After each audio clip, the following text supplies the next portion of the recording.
캐나다의 한 한인교회에 남자 성도님들이 새벽 기도에 모였다 끝나면 식사를 하고 운동을 하는 교회가 있다고 합니다. 새벽 기도에 나오지 아니하면 벌금을 해야 되기 때문에 더욱더 열심히들 모이는데, 바쁜 생활 속에서 왜 이들이 이렇게 했는가 이야기를 들어보니까, 사실 이민을 와서 외국 생활을 하면서 얼굴이 다른 사람들이 그 속에 살다가 얼굴이 같은 사람들과 함께 모이고, 또 말이 다른 사람들, 언어가 다른 사람들, 그 사람들과 함께 있다가 또 언어가 같은 사람들과 모이고, 그리고 음식이 다른 사람들과 모이다가 음식과 같은 사람이 모인다는 말입니다. 얼마나 좋겠어요. 그런데 그런 어떠한 생각을 가지고 모임을 가졌는데, 기도회를 끝나고 모이면서 하나님께서 그 공동체에 하나님이 복을 주시기를 시작했어요. 그리고는 그 가운데 한 집사님의 가정에 복을 주었는데, 그분의 간증을 들어보면 캐나다에 이민을 와가지고 한 $300 정도밖에 이제 다 쓰고 남지 않았대요. 한국 돈으로 말하면 한 30만 원 정도 되겠죠. 그런데 그것을 가지고 버섯을 관련해서 사업을 시작했는데, 하나님께서 복을 주셨는데, 그분의 직설적인 표현을 쓰냐면 삼태기로 돈을 쓸어 담아 모을 정도로 그렇게 물질의 복을 주셨대요. 그래서 아들에게 30억, 그리고 딸에게 30억을 주었는데도 자기 자산이 한 100억 정도 있다고, 이제 그렇게 이야기를 한 것입니다. 싫어하죠. 우린 지금 야곱의 이야기를 우리가 보고 있는데, 야곱이 실질적으로 바단 아람으로 가서 24년 동안 있었을 때는 돈 한 푼이 없었어요. 그런데 나머지 실질적으로 6년 동안 하나님이 엄청난 복을 주셨다라고 하는 것입니다. 이러한 야곱의 축복이 성경에 갇혀 있는 축복이 아니라 오늘의 현실 속에 나타나고, 이 야곱의 축복이 바로 성경에만 기록되어져 있는 것이 아니라 오늘날 우리의 삶 속에서도 그대로 일어나고 있다라고 하는 이야기입니다. 여러분, 창세기 32장 10절에 이렇게 말하죠. 나는 주께서 주의 종에게 베푸신 모든 은총과 모든 진실하심을 조금도 감당할 수 없사오나 내가 내 지팡이만 가지고 이 요단을 건넜더니 지금은 2때나 이루었나이다. 지팡이 하나만 가지고 건넜던 야곱이 2때나 이런 축복을 받은 것처럼 오늘날 이 시대 속에서도 이러한 기적을 우리가 경험할 수 있다라고 하는 것입니다. 이런, 물론 하나님의 복을 말할 때 꼭 재정적인 복만 복은 아닙니다. 내적으로 사람의 변화도 있고 성품의 변화도 있는 것 분명합니다. 여러분, 유태인으로서 재정의 복을 받은 가문을 바로 우리는 로스차일드 가문이라고 말을 하는데, 여러분들이 좀 집에 가서 이 가문에 대해서 인터넷을 통해서 한번 보실 필요가 있다고 생각해요. 로스차일드 가문이라고 그래요. 그 타이틀을 보면 우리나라에도 책이 번역이 되어져 있는데 250년 동안 세계의 금융가를 지배하고 있어요. 세계 경제의 30% 내지 40%를 잡고 있어요. 여러분, 한 나라가 아니라 세계 경제의 30% 내지 40%를 잡고, 돈이 얼마가 있는지는 몰라요. 근데 이 가문이 그대로 자기네들이 어떤 경제권을 가지고 홀딩하며 세계 경제가 스탑할 정도로, 그 정도로 큰 자산을 갖고 있습니다. 여러분, 예수를 믿는 사람들이 이렇게 부를 소유하고 그것을 가지고 하나님의 나라를 위해 쓴다면 얼마나 좋을까. 제가 말씀을 드리지만 예수를 믿는 사람들이 많은 것들을 가지는 것, 그게 문제가 아니라 가진 것을 제대로 사용하지 않는 것이 문제라고 하는 사실을 우리가 늘 생각해 보면서, 여러분, 야곱이 재정의 복을 받은 것도 하나님의 은혜라고 하는 거죠.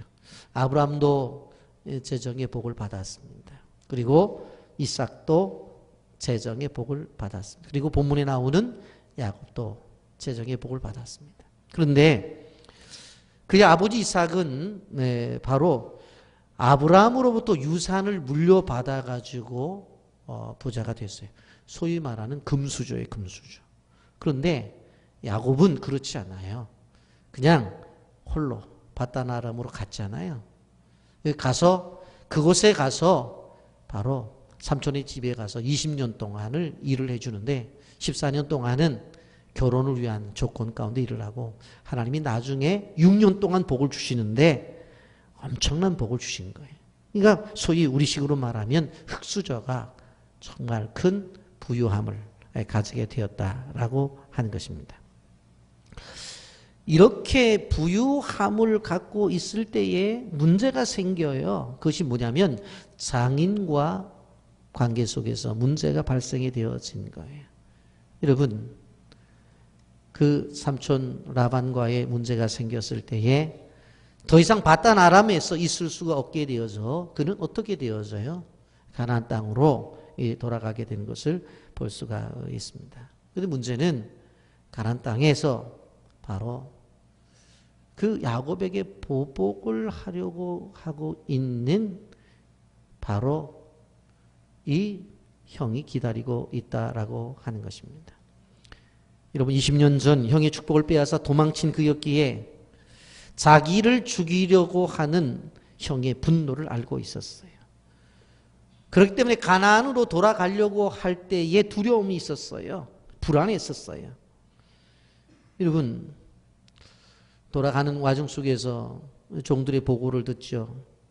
에서가 400명의 무장한 장병을 데리고 찾아오고 있다고 하는 것입니다. 6절 말씀 보십시오. 사자들이 야곱에게 돌아와 이르되 우리가 주인의 형 에서에게 이른즉 그가 400명을 거느리고 주인을 만나려고 오더이다. 400명을 데리고 온다는 소식을 들어요.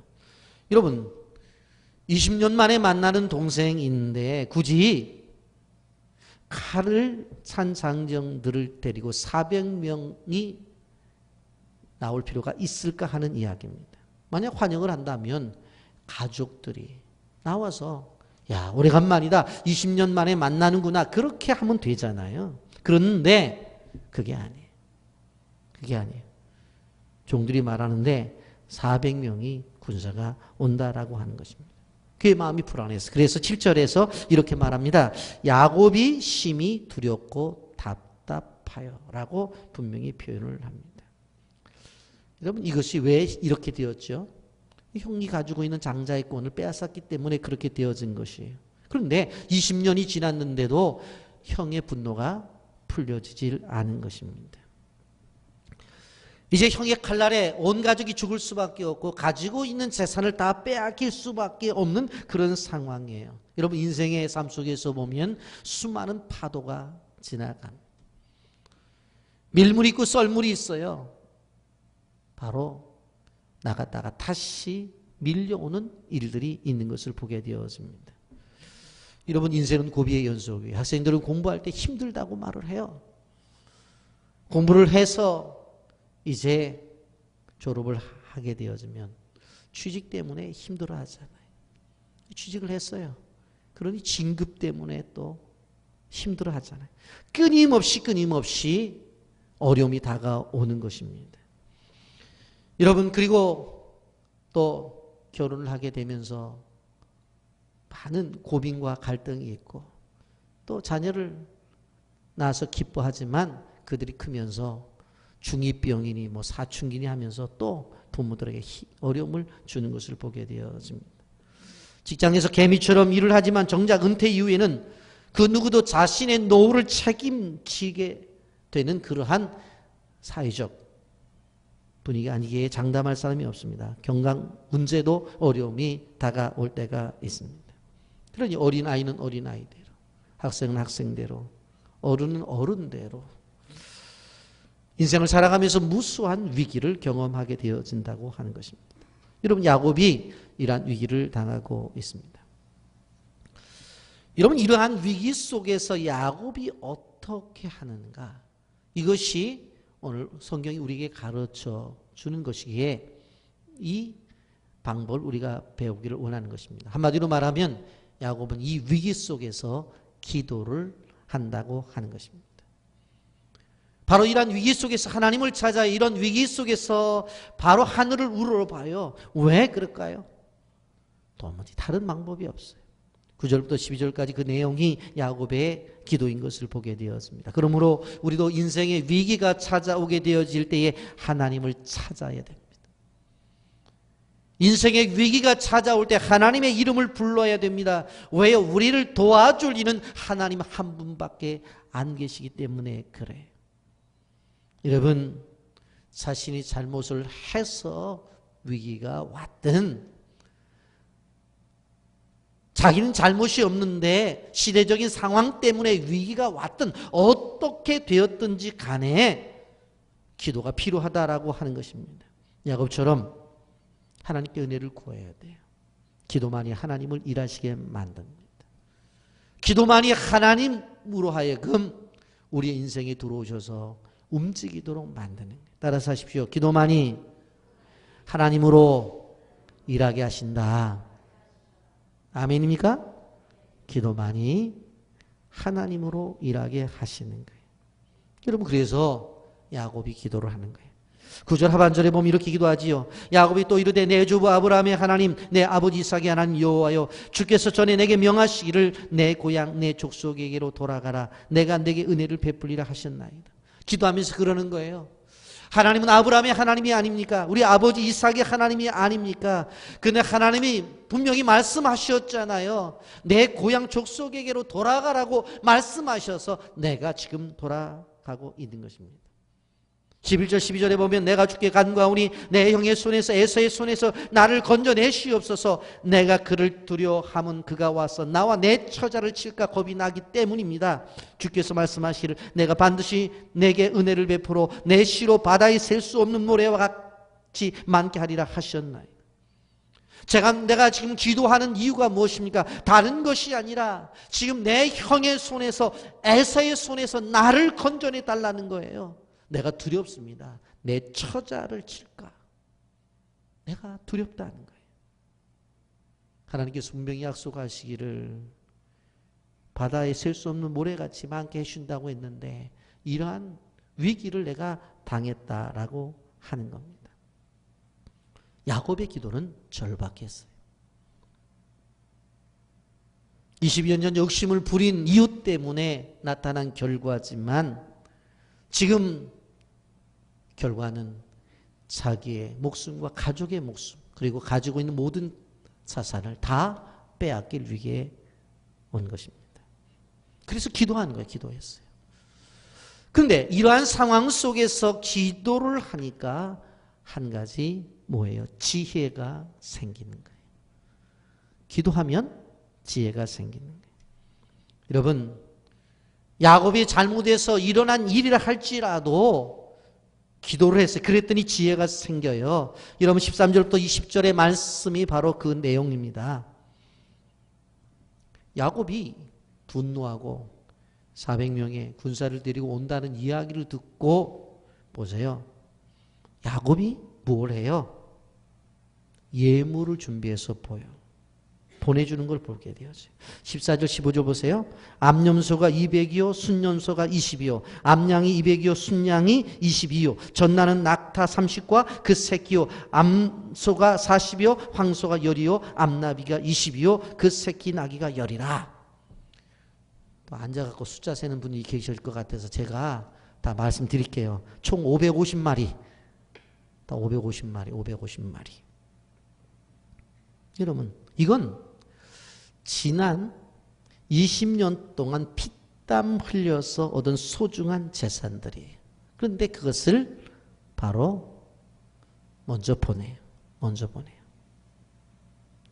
형의 분노만 풀어질 수 있다고 한다면 대가를 지불해야 되지 하고 먼저 보내는 거예요. 그래서 실질적으로 자신이 소중하게 생각하는 예물을 내놓는 거예요.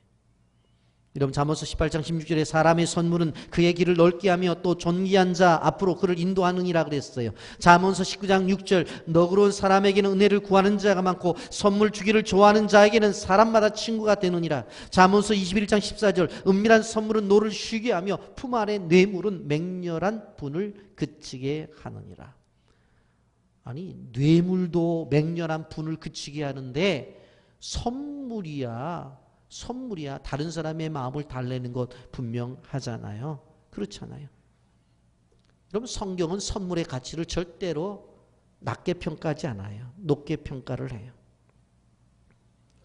야곱이 생각한 거예요. 저렇게 형이 나를 잡아 죽이려고 군사를 데리고 온다고 하는데 그러면 어떻게 할 것인가? 그래서 그 마음을 녹이려고 어떻게 해요? 선물을 보내는 거예요. 여러분 분명하게 20절에 분명히 나타나 있어요. 20절 다 같이 함께 읽어볼까요? 시작.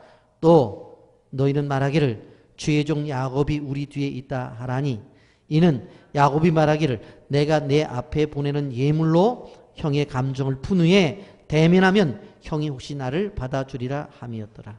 여기 보면 예물로 형의 감정을 푼 후에 분명히 말해요. 예물로 형의 감정을 푼 후에.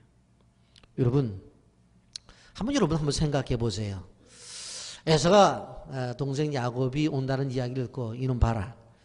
20년 전에 내 장자권 빼앗고 같이 너 내가 얼마나 기다리고 있었는 줄 알아? 한번 보자 하고 군사들을 데리고 나가는데 암염소 200마리가 음메 하고 오는 거예요. 도대체 이게 뭐냐 그랬더니 동생 야곱이 선물을 줬다는 거예요. 내가 이거 갖고 데릴 줄 알아? 그랬더니 순염소가 또 20마리가 또 매 하고 또 나타나는 거예요. 야 이거 봐라. 그랬더니 조금 있다 암양이 또 200마리가 또 나와서 꾸물꾸물대면서 오는 거예요. 이게 도대체 뭐야? 그랬더니 아유 형님을 사랑하는 동생이 이렇게 선물로 봐줬다는 거예요. 그 다음에 순양이 20마리 조금 있다가 보니까 키가 큰 낙타 30마리가 나타나죠. 암소가 또 엉엉대면서 또 나타나죠. 황소가 10이고 암나귀가 20이고 그 밑에 또 새끼들까지도 줄줄 따라와요. 여러분 이게 전략이에요. 전략. 그냥 한꺼번에 보내는 게 아니라 줄줄이 오면서 이 에서가 보니까 얘 도대체 뭐냐?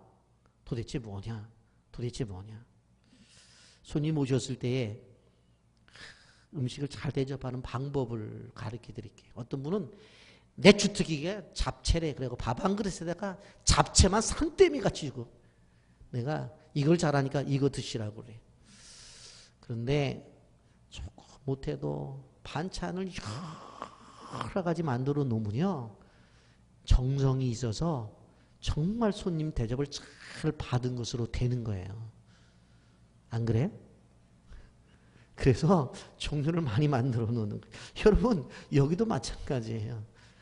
하나로 그냥 염소만 드린 게 아니라 염소, 순염소, 암양, 순양, 낙타, 암소, 황소, 암나귀, 순나귀 또 새끼까지 줄줄이 오는 거예요. 여러분 이것이 하나님이 기도를 하니까 주신 지혜예요. 여러분 생각을 해보세요. 잘못하다가는 형에게 잡혀가지고 자기도 죽고 자식도 다 죽고 이제 이 재물도 다 빼앗길 판인데 여러분 생각해 보세요. 미리 갖다 가지라는 게 나아요? 그래서 형의 마음을 푸는 게 나아요? 나중에 잡혀가지고 다 뺏기는 게 나아요? 어떤 게 나은 것 같아요?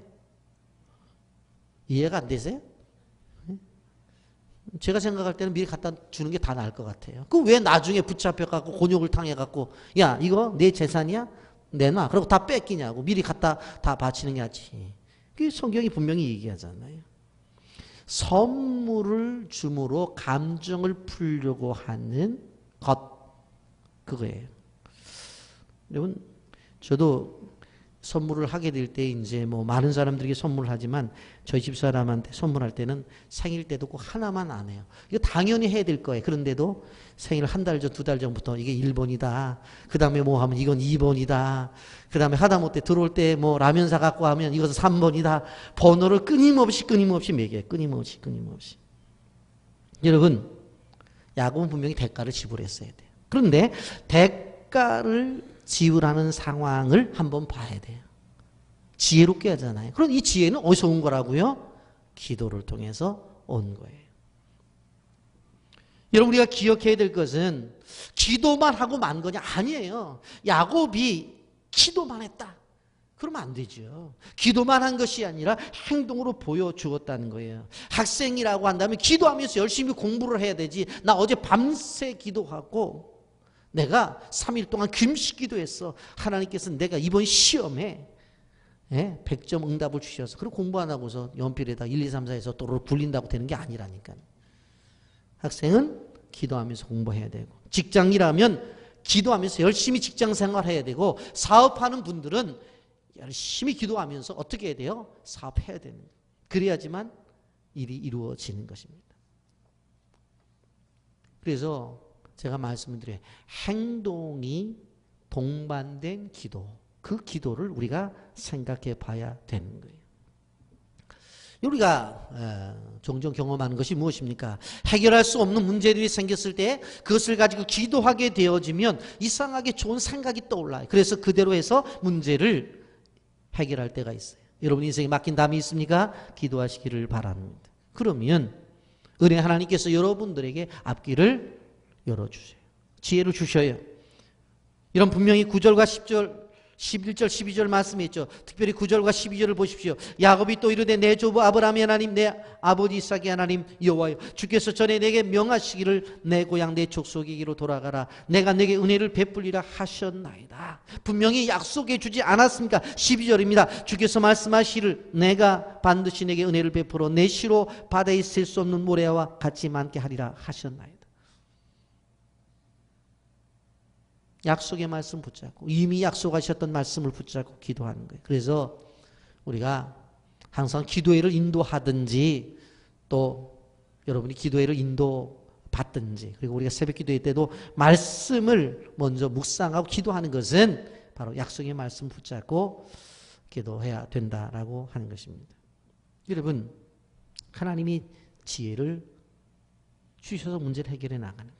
잠언서 4장 6절부터 7절 보십시오. 지혜를 버리지 말라. 그가 너를 보호하리라. 그를 사랑하라. 그가 너를 지키리라. 지혜가 제일이니 지혜를 얻어라. 내가 얻은 모든 것을 가지고 명철을 얻을지니라. 아멘. 따라서 하십시오. 지혜가 제일이니 지혜를 얻어라. 다시 한번. 지혜가 제일이니 지혜를 얻어라. 앞으로 딸라면 지혜라고 좀 지으세요. 지식은 정보인데 그 정보를 다루는 법이 지혜입니다.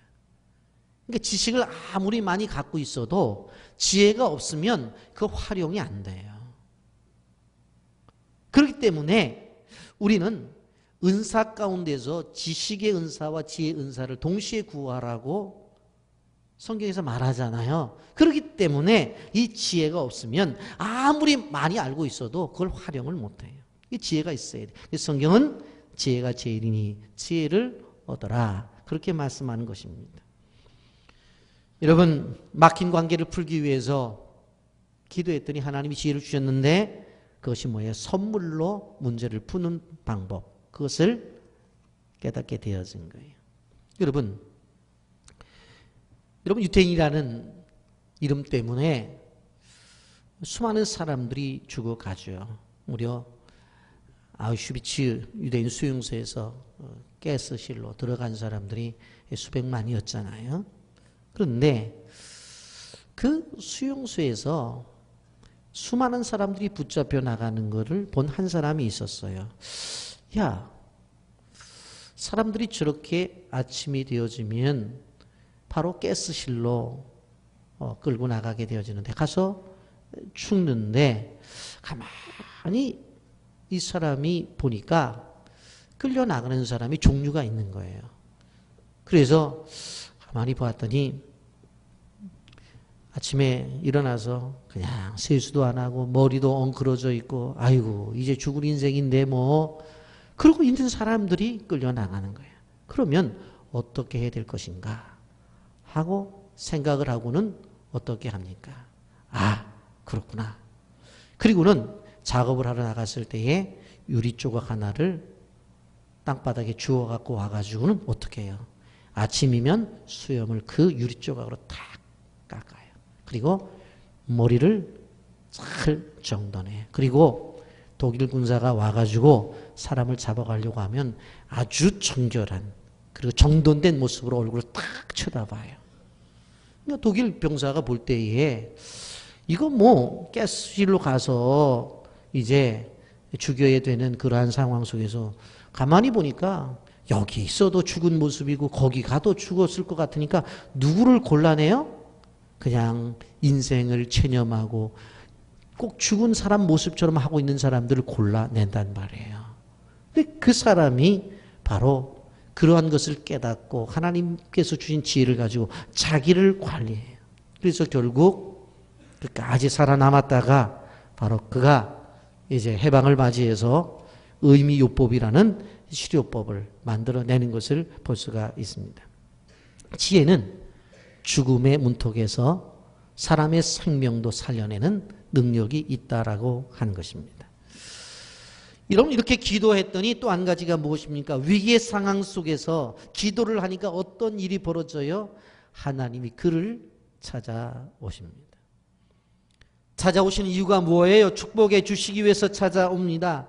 24절부터 29절까지는 그 유명한 야곱의 야복강 씨름 기도입니다. 다 보내놓고 홀로 남죠. 24절 야곱은 홀로 남았더니 어떤 사람이 날이 새도록 야곱과 씨름하다가 라고 그렇게 말을 합니다. 여러분 깜깜한 밤중입니다. 산에 올라가서 산기도를 해보신 분들은 체험이 있을 것입니다. 앞이 보이지 않아요. 가끔가다 새소리와 들풀에서 나오는 그러한 곤충들의 소리만 들려질 뿐이에요. 순간적으로 공포심이 찾아올 때가 있어요. 그런데 야곱이 이렇게 혼자 기도를 하고 있는데 한 곳에서 나타나서 야곱에게 달려들어요.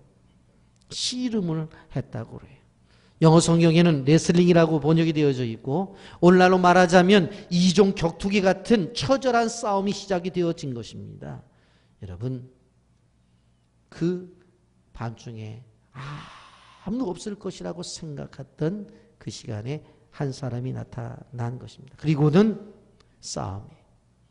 말은 싸움이지만 바로 무엇입니까? 바로 보통 싸움이 아닙니다.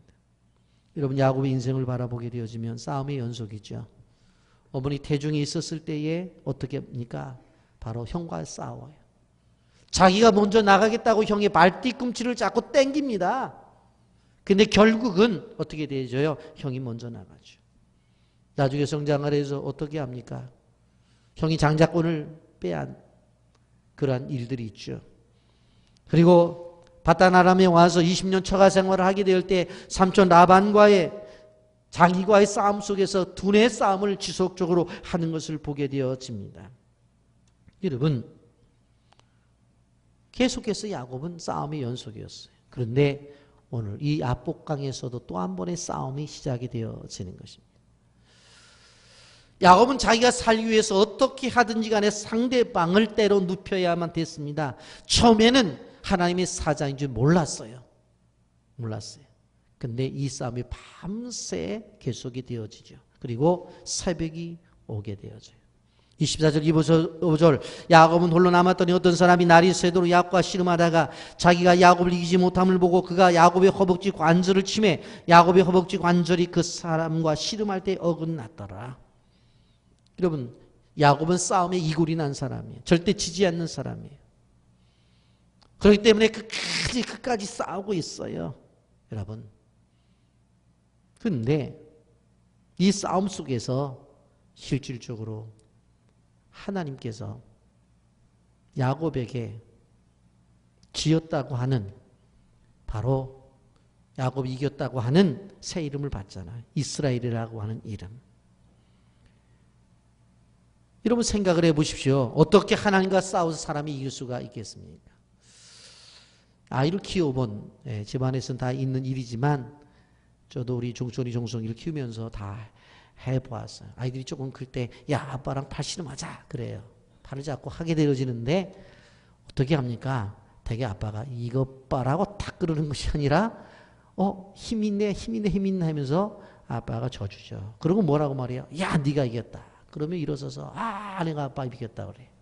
씨름도 마찬가지예요. 씨름도. 아이들 붙잡고 씨름을 하는데 사실은 아이들이 어떻게 이겨요? 그냥 아빠 가슴으로 넘어져요. 아빠가 붙는 거지. 그런데 누가 이겼다고 소리를 질러요? 아이들이 자기가 이겼다는 거예요. 하나님과의 싸움도 마찬가지. 사람과 하나님과 겨루어서 어떻게 사람이 하나님을 이길 수가 있겠습니까? 그런데 성경은 뭐라고 말해? 하나님과 겨루어 이겼다고 하는 이스라엘이라고 하는 이름을 주시는 거예요. 야곱이 진짜 하나님을 이겼을까요? 실은 환도뼈가 위골이 되어서 평생 장애를 갖고 사는 그러한 사람이 되었습니다. 그런데 환도뼈가 어그러지는 상황 속에서도 하나님을 보내지 않아요. 축복해 하지 않으면 보내지 않겠다는 것입니다. 26절 하반절에 야곱이 이르되 당신이 내게 축복하지 아니하면 가게 하지 아니하겠나이다. 기도할 때 이런 자세가 필요하다고 하는 것입니다. 그런데 실질적으로 이러한 싸움을 하면서 기도하는 기도의 내용 속에 들어가 보니까 소위 우리가 말하는 응답이 아니라는 거예요. 실질적으로 에서가 그렇게 붙잡고 하나님의 사자인 것을 알고 내게 응답해 주지 아니하면 가지 못하겠다고 해서 응답을 받았는데 그 받은 내용 보세요. 지금 야곱에게 시급한 건 뭐예요? 야, 형이 400명의 군사를 데리고 와서 걱정하지 마. 다 해결됐어. 걱정하지 마. 너 이제 그냥 올라가면 돼. 그런 내용이 없다고요. 그런 내용. 너를 죽이려고 했던 그 마음이 사그러졌어. 야, 예서 문제 내가 책임지 마. 그런 얘기가 없다고요. 그냥 하나 뭐예요? 야곱이 이스라엘로 바뀌었다는 거예요. 그런데 이것이 응답이라고요. 이것이 응답이에요. 여러분, 야곱이라는 이름은 탈취자라는 뜻이에요. 그런데 이스라엘이라는 이름은 28절에 보니까 그가 이르되 내 이름을 다시는 야곱이라 부를 것이 아니요 이스라엘이라 부를 것이니 이는 내가 하나님과 및 사람들과 겨루어 이겼습니다. 하나님과 사람과 겨루어 이겼다라고 하는 이스라엘이라는 이름을 받아요. 자, 그렇다고 한번 생각해 보세요. 야곱이 받은 하나님의 응답은 무엇입니까? 본질적인, 인생의 본질적인 하나님의 답을 얻은 거예요. 자, 지금 올라가면 누구랑 대적해야 돼? 에서랑 대적하잖아요. 그런데 이스라엘이라는 이름 속에 뭐가 있어요? 하나님과 사람들과 겨루어 이겼다고 그랬어요. 그러니까 에서에만 국한된 것이 아니라 그의 인생에 있어서 수많은 사람들을 만날 거잖아요. 그러면 이스라엘이라는 이름을 받았으니까 에서뿐만 아니라 그 이후에 다른 사람들과의 만남 속에서도 승리가 보장된 응답을 받았다는 거예요. 이해가 되세요? 여러분, 우리는 자꾸 어떠한 일이 있을 때 하나님 앞에 기도할 때 단회적인 거, 이거 해결해 주세요, 이거 해결해 주세요, 이거 해결해 주세요, 그렇게 기도를 해요. 좋아요. 그래서 응답을 받아요. 그거 잘못된 것 아니에요. 그러나 야곱의 기도를 통해서 우리가 깊이 생각해 봐야 될 부분은 뭐냐면 어떤 사건의 하나를 가지고 응답을 달라는 것도 더 중요하지만 그 인생에 있어서 가장 기본적인 그리고 본질적인 응답을 받아내잖아요. 이게 야곱의 기도에 중요한 거예요. 여러분. 그런데 여기에서 하나님과 겨루어 이겼다라고 하는 이것은 싸움을 해서 하나님을 이겨냈다라고 하는 그런 뜻이 아니라 원어적으로 보면 하나님이 다스리는 인생을 살게 되었다 그 뜻이에요. 지금까지는 야곱이 자기가 생각했잖아요. 어머니 뱃속에서부터 내가 먼저 나가야 돼. 형님의 발 뒤꿈치 잡고 땡기잖아요. 그런데 형이 먼저 나간다. 아버지가 이제 돌아가실 때가 다 돼가지고 축복의 유언을 한다고 그러니까 머리를 굴리잖아요. 팥죽 한 그릇 팔아먹으면 장자권이 내가 하겠다. 그러잖아요. 삼촌 나반의 집에 가서도 아내를 얻을 때도 그랬잖아요. 누가? 자기의 욕심이 자기를 다스리는 거예요. 자기의 욕망이 자기를 다스리는 거예요. 근데 이스라엘이라는 이름은 뭐예요? 하나님이 내 인생을 다스린다는 거예요. 하나님으로부터 자신의 인생이 다스림을 받는다라고 하는 것입니다. 그게 이스라엘이라는 이름이에요. 여러분. 이름을 바꿔줬어요. 예전에 부모님들이 돌림자나 또 한자로 사용하다 보니까 이상한 이름들이 많잖아요. 그냥 철수, 영자. 예전에 전화번호 보니까 철수, 영자 무지하게 많더라고요. 예? 페이지가 넘어가요. 막 딸들만 낳다가 마지막 아들 낳고 싶은데 이름이 뭐예요? 그랬더니 뚝이래. 뚝. 뚝. 고만 뚝. 그런 이름도 있고 별게 많아요. 여러분, 제 이름이 안기정인데 제 이름을 우리 외할아버지가 지었대요. 그런데 외할아버지가 예수를 믿는 분이 아니셨어요. 그런데 제가 나중에 제가 깜짝 놀란 게 어떻게 이렇게 목사 될 이름으로 복음적으로 지었나. 제가 깜짝 놀랐어요. 제가 안씨잖아요. 편안한 안자를 써요. 턱이자, 기초할 때 기자를 써요. 성자는 성인성이에요. 그게 무슨 뜻인 줄 아세요? 편안하고 성스러운 터전이라는 뜻이에요. 편안하고 성스러운 터전. 이게 안개성이에요. 몰랐죠? 그런데 제가 보니까 성경 귀절에 제 이름이 있어요. 고린도전서 3장 16절 너희가 하나님의 성전인 것과 성령이 너희 안에 거하시는 전인 줄 알지 못하느냐. 이게 성전이에요. 편안하고 거룩한 터전. 제 이름의 상징하는 귀절은 고린도전서 3장 16절이에요. 그것도 몰랐죠. 저도 나중에 제가 붙인 겁니다만은 아니 우리 외할아버지가 저한테 이름을 지었는데 믿지 않는 사람인데 제 이름을 지었는데 평안하고 거룩한 터전이 되어라. 그렇게 이름을 지어줬어요. 성경을 봤더니 그게 성전이에요. 성전. 여러분 그 이름이 참 중요해요. 그래서 이름을 바꾸어 주었어요. 아브람도 아브라함으로 사례도 사라로 바꾸어 주잖아요. 여러분 이렇게 이름이 바뀌어지는 것이 뭐라고 그랬어요? 존재의 변화예요. 지금까지는 자신이 자신의 인생을 지배하고 자신의 욕망이 자신을 지배하지만 이제는 그게 아니라 하나님이 다스림을 받는 인생이 되어라. 여러분 그래서 이제 하나님과 씨름을 하고 이름이 바뀌어지는데 그 장소를 뭐라고 말해요? 분이엘이라고 하잖아요. 30절 말씀 보십시오. 그러므로 야곱이 그곳 이름을 분이엘이라 하였으니 그가 이르기를 내가 하나님과 대면하여 보았으나 내 생명이 보존되었다 함이로라. 하나님을 보았어. 야곱은 깨달았어요. 하나님을 보았는데 자신이 죽지를 않아요. 하나님이 살려주셨어요.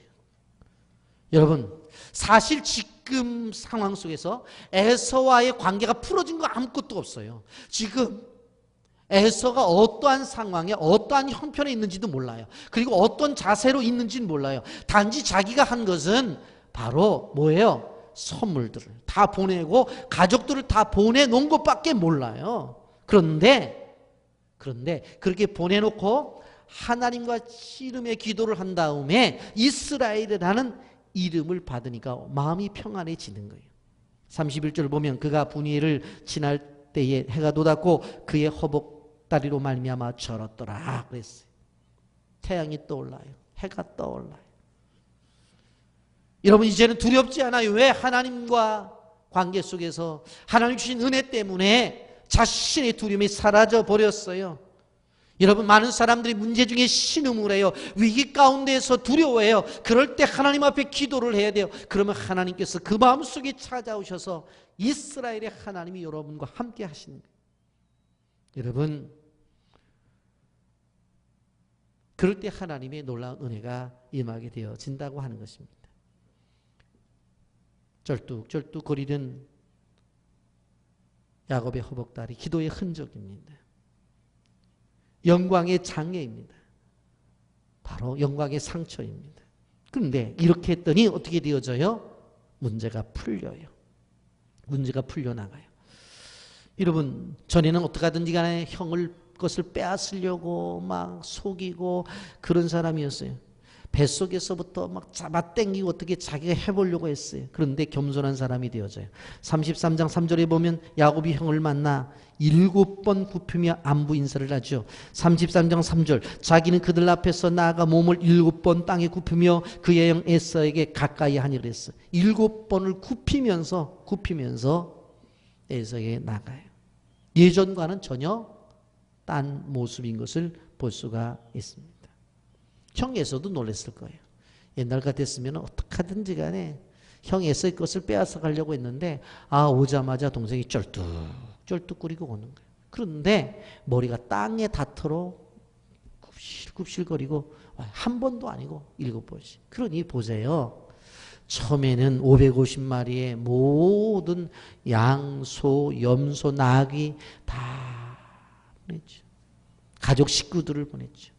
그리고 나서 맨 마지막에 동생이 오는데 보니까 쩔뚝거리면서 90도가 인사를 하면서 오고 있는데 한두 번도 아니고 7번씩 굽혀서 인사를 하면서 온단 말이에요. 여러분, 이제 바뀌어져요. 원수의 관계에서 사랑의 관계로 바뀌어져요. 창세기 33장 4절입니다. 에서가 달려와서 그를 맞이하여 안고 목을 엇맞추어 그와 입맞추고 서로 오니라. 서로 못 잡아먹어서 안달이었던 형제가 20년 만에 만나서 용서하고 그리고 서로 눈물을 흘리면서 서로 껴안고 있습니다. 이제 더 이상 야곱은 약탈자가 아니에요. 하나님의 통치를 받는 이스라엘 사람입니다. 여러분, 성도가 회개하면, 기도하면 은혜를 주세요. 회복을 주세요. 축복을 주세요. 이러한 은혜가 우리에게 있다고 하는 거예요.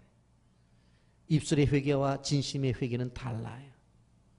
여러분, 이 타인이 잘못했었을 때에 절대적으로 나 하나님 앞에 용서를 구했으니까 다 됐어. 그렇게만 해서는 안 돼요. 타인에게도 그 사람이 마음이 아프면 미안하다고 용서를 구해야 돼요. 여러분.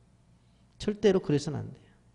사람에게 손해를 끼쳤다고 한다면, 그리고 그 사람에게 어림을 주었다고 한다면 용서를 구하고 변상을 해야 돼요. 자기 합리화를 해서는 안 돼요. 그때 어쩔 수 없었어. 그렇게만 해서 넘어가는 것이 아니라고 하는 것입니다. 다른 사람과 관계 속에서 잘못했다면 하나님과의 관계 속에서만 용서를 빌어서는 안 된다고 하는 것입니다. 여러분, 어떤 상황에 있습니까? 야곱처럼 기도하며 나가게 되어져야 돼. 그래서 분열의 체험을 해야 된다라고 하는 것입니다. 여러분, 1882년 조선에서는 이모군란이라고 하는 난이 일어납니다. 그런데 그때 팔레스틴에 있었던 유대인 인구는 2만 4천 명뿐이었어요. 그런데 그들이 2차 세계대전을 지내면서 600만 명 정도가 되어지는 사람들이 학살을 당하죠. 그래서 영국과 그리고 동유럽에서 지원을 해줘서 이 사람들이 나라를 건설하게 되어져요. 1948년에 바로 65만 명 정도, 지금까지 흩어져 있었던 디아스포라 유대인들이 모여서 나라를 건설하게 되어지죠. 이것을 보통 우리는 시오니즘이라고 그렇게 말을 해요. 야, 모이자 해서 나라를 건설해요. 그런데 이렇게 나라를 건설하자마자 24시간, 하루도 되기도 전에 레바논과 시리아와 이라크와 요르단, 사우디아라비아, 이집트까지 연합군을 모집해서 전쟁이 일어나요. 무려 8개월 동안. 그런데 그 중동 전쟁에서 바로 이 이스라엘 민족이 살아나요. 왜? 하나님의 다스림을 받기 때문에. 여러분, 2017년도 올해 우리나라 인구가, 그리고 인천광역시에 사는 인구가 한 300만 전후가 되어지는데, 실질적으로 지금 우리 인천광역시 인구 정도밖에 안 돼. 그런데 주변에 있는 유전을 팔아서 살아가는 아주 부자 노라들, 그 나라들과 상대해서 지금도 지지 않잖아요. 왜 그럴까요? 이스라엘이라는 이름 때문에. 하나님의 다스림을 받는 것 때문에. 여러분 기억하셔야 될 것은 무엇인가 하면 여러분이 영적인 이스라엘 백성이라는 사실을 기억하시기를 바랍니다.